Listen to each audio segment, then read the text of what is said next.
శివాయ విష్ణు రూపాయ శివరూపాయ విష్ణువే. హాయ్ అండి, వెల్కమ్ టు వీడి ఆర్ట్స్ అండ్ గ్యాలరీ ఛానల్. ఈరోజు మేము ఖమ్మంలో ఉన్న గంటు మల్లేశ్వర స్వామి టెంపుల్కి వెళ్ళామండి. అక్కడ చక్కగా సూర్యదేవుడికి పాలతో అభిషేకం చేశారండి. తర్వాత వస్త్రాన్ని సమర్పించి ప్రసాదాన్ని నివేదించారండి అయ్యగారు.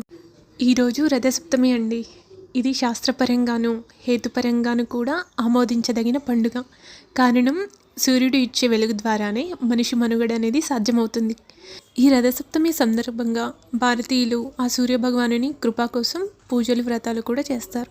ఉదయాన్నే సముద్ర స్నానం లేక నది స్నానం లేదా బావి దగ్గర కుదరకపోతే ఉన్న దాంట్లోనే నది స్నానం శ్లోకం చెప్పుకుంటూ స్నానం చేసి మొదట సూర్యభగవానుని ఉషోదయ సమయాన ఎదురుగా నిలబడి నమస్కరించాలి. ఆ తర్వాత ఎవరికి వీలున్న విధంగా వాళ్ళు ఆయన్ని ప్రసన్నం. ఎంతో మహత్తు కలిగిన ఆదిత్య హృదయం ఆ దేవుడు ప్రసాదించే శక్తి పరంగా కాదు, శ్లోకంలో ఉన్న వైబ్రేషన్ తాలూకు శక్తి మనిషి మీద ఎంతో ప్రభావం చూపిస్తే అదే మనిషిలో ఉన్న అసమతుల్యతను తగ్గించే గొప్ప ఔషధం అవుతుంది. అందరికీ మంత్రాలు శ్లోకాలు వట్టి మూఢనమ్మకాలు అనిపిస్తాయి, కానీ ప్రతి మంత్రం శ్లోకం సంస్కృత అక్షరాలతో లీనమై ఉంటుంది. ఆ బీజాక్షరాల తాలూకు వైబ్రేషన్ మనిషిలో హార్మోన్లు, వివిధ అవయవాలను ఆ మంత్రం ఉచ్చరించేటప్పుడు వెలువడే శబ్దం మనిషిలో ఒత్తిడిని తగ్గించి శారీరక దృఢత్వాన్ని చేకూర్చుతుంది. అలాంటిదే ఆదిత్య హృదయం కూడా. జిల్లేడు పత్రాన్ని ఆర్కపత్రం అంటారు. సూర్యుడిని కూడా ఆర్కుడు అంటారు. సూర్యుడికి జిల్లేడు పత్రాలంటే చాలా ఇష్టం అంటారు. నిజానికి జిల్లేడాకులు ఎంతో గొప్పవి. చిన్నతనంలో పల్లెల్లో పిల్లలకు ఆరోగ్యం బాగాలేనప్పుడు, జ్వరం వచ్చినప్పుడు జిల్లేడాకులను తెంచి అందులో కారే ఆ పాలతో శరీరంలో వివిధ చోట్ల బొట్టులాగా పెట్టేవారు.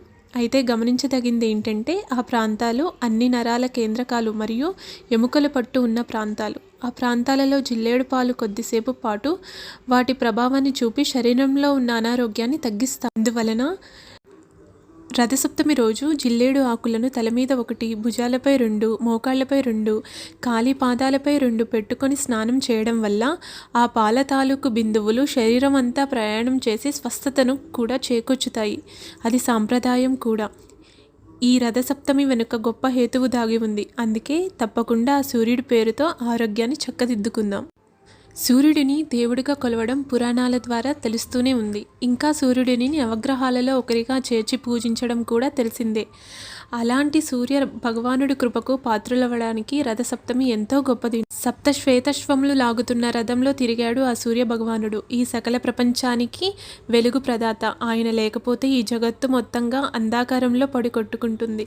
సంవత్సరాన్ని ఉత్తరాయణ దక్షిణాయనాలుగా విభజించిన కోణంలో ఉత్తరాయణంలో సూర్యుడి రథం ప్రయాణించడం మొదలవడానికి సూచనగా రథసప్తమి వేడుకలను జరుపుకుంటారు.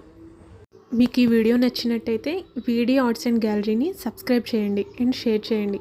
థ్యాంక్స్ అండి.